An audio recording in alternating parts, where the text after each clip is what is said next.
ओडिया कवितार अन्यतम जुग प्रवर्तक स्वर्गत रमाकांत रथंकर ये श्रद्धांजलि सभा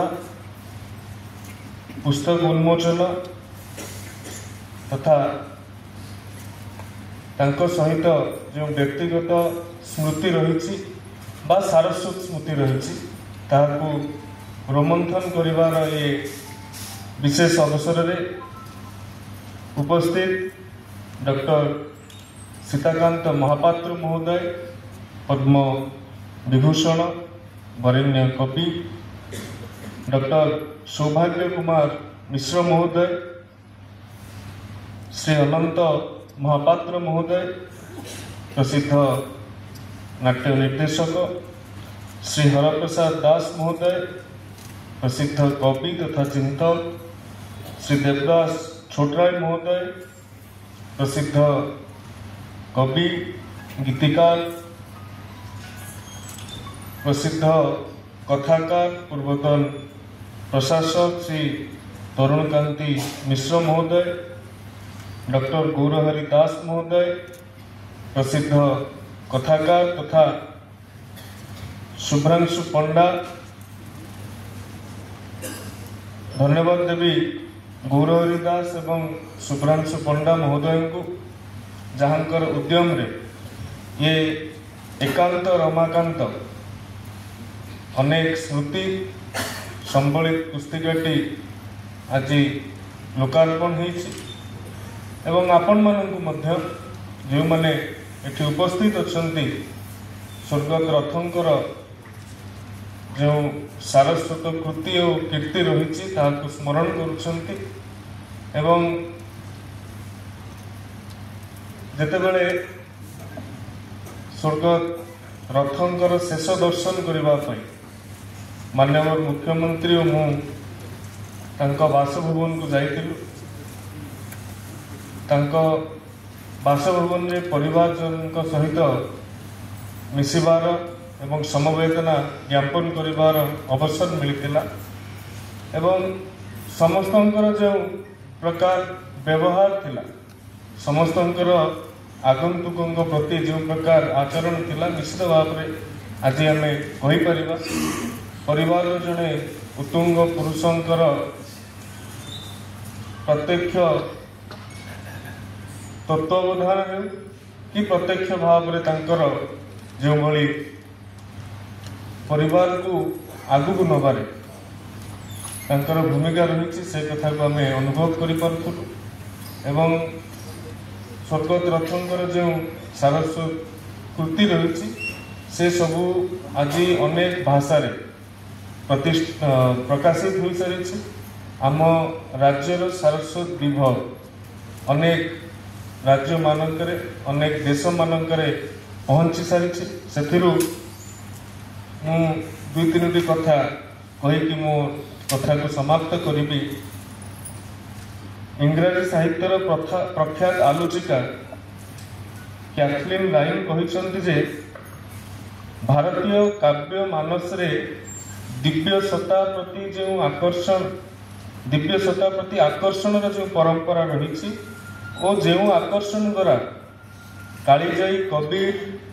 मीराबाई रवींद्रनाथंकर कविता अनुप्राणित रमाकांत से ही परंपरार कवि श्रीराधा परी प्रगाढ़ उत्तीर्ण प्रेमर कविता एकाधार देहज और देहातीत प्रेमर कविता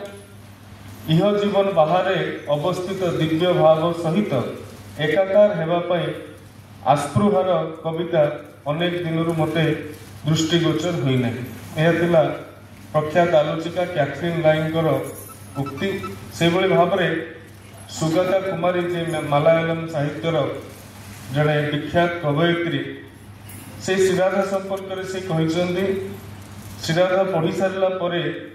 टिके कांदी पकेगा केते चाहिए राति पर राति अनिद्रा निस्तब्ध अस्थिरतार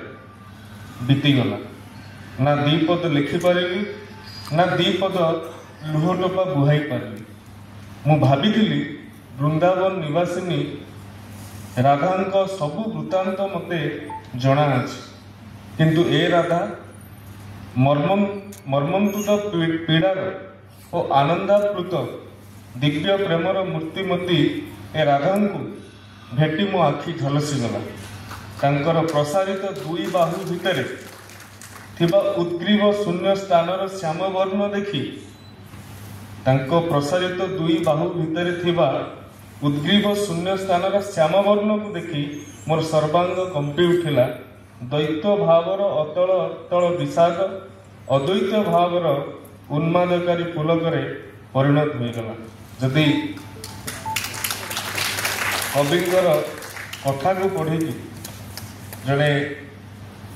ଆଉ ଜଣେ ବ୍ୟକ୍ତିଙ୍କର ଭାବନା ଏଇଭଳି ହେଇପାରେ, ତାହେଲେ କବିଙ୍କର ନିଜସ୍ୱ କୀର୍ତ୍ତି କେତେ ଯେ ମଧୁର ହେଇଥିବ, କେତେ ଯେ ବିଶାଳ ହେଇଥିବ, କେତେ ଯେ ଭବ୍ୟ ହେଇଥିବ ଏବଂ କବି ନିଜେ କେତେ ବଡ଼ ହେଇଥିବେ ତାହାକୁ ଆଜି ମନେ ପକାଇବାର ଆବଶ୍ୟକତା ଅଛି। ଏବଂ ଆପଣମାନଙ୍କୁ ଧନ୍ୟବାଦ ଯେ ଆପଣମାନଙ୍କର ଏ ଉପସ୍ଥିତି ନିଶ୍ଚିତ ଭାବରେ ଓଡ଼ିଆ ସାହିତ୍ୟକୁ ଯେଉଁମାନେ ଆଗକୁ ନେବେ, ଅର୍ଥାତ୍ ଆମର ଉତ୍ତର ପିଢ଼ି ପ୍ରତ୍ୟେକ ସମୟରେ ଡକ୍ଟର ରଥଙ୍କ ଦ୍ୱାରା ଅନୁପ୍ରାଣିତ ହେଉଥିଲେ, ପ୍ରେରିତ ହେଉଥିଲେ। ଓମ୍ ଶାନ୍ତି। ଡକ୍ଟର ରମାକାନ୍ତ ରଥ, ଅମର। ରମାକାନ୍ତ ରଥଙ୍କର ଏ ଶ୍ରଦ୍ଧାଞ୍ଜଳି ସଭା ଏବଂ ଏକାନ୍ତ ରମାକାନ୍ତ ଏ ଶ୍ରଦ୍ଧା ପୁସ୍ତକର ଉନ୍ମୋଚନ ନିଶ୍ଚିତ ଭାବରେ ସମସ୍ତ ସାରସ୍ୱତ ପ୍ରେମୀମାନଙ୍କର ଡକ୍ଟର ରଥଙ୍କ ପ୍ରତି ଥିବା ମାର୍ମିକ ପ୍ରତିବେଦନକୁ ଉପସ୍ଥାପନ କରିଛି। ଡକ୍ଟର ରଥଙ୍କର ଯେଉଁ ପ୍ରକାର ଜୀବନ ଯାତ୍ରା ଥିଲା, ସାରସ୍ୱତ ଯାତ୍ରା ଥିଲା, ତାହା ନିଶ୍ଚିତ ଭାବରେ ଆଗାମୀ ଉତ୍ତର ପିଢ଼ିଙ୍କୁ ସବୁବେଳେ ପ୍ରେରିତ କରୁଥିବ, ସବୁବେଳେ ଉତ୍ସାହିତ କରୁଥିବ। ଆଧୁନିକ ଓଡ଼ିଆ କବିତାର ଜଣେ ଶିଖର ପୁରୁଷଙ୍କୁ ଆଜି ଆମ ସାରସ୍ୱତ ଜଗତ ହରାଇ ନିଶ୍ଚୟ ଭାବରେ ମ୍ରିୟମାଣ ଅଛି। କିନ୍ତୁ ଏହି ଅବସରରେ ମଧ୍ୟ ସଂକଳ୍ପ ନେବାକୁ ପଡ଼ିବ,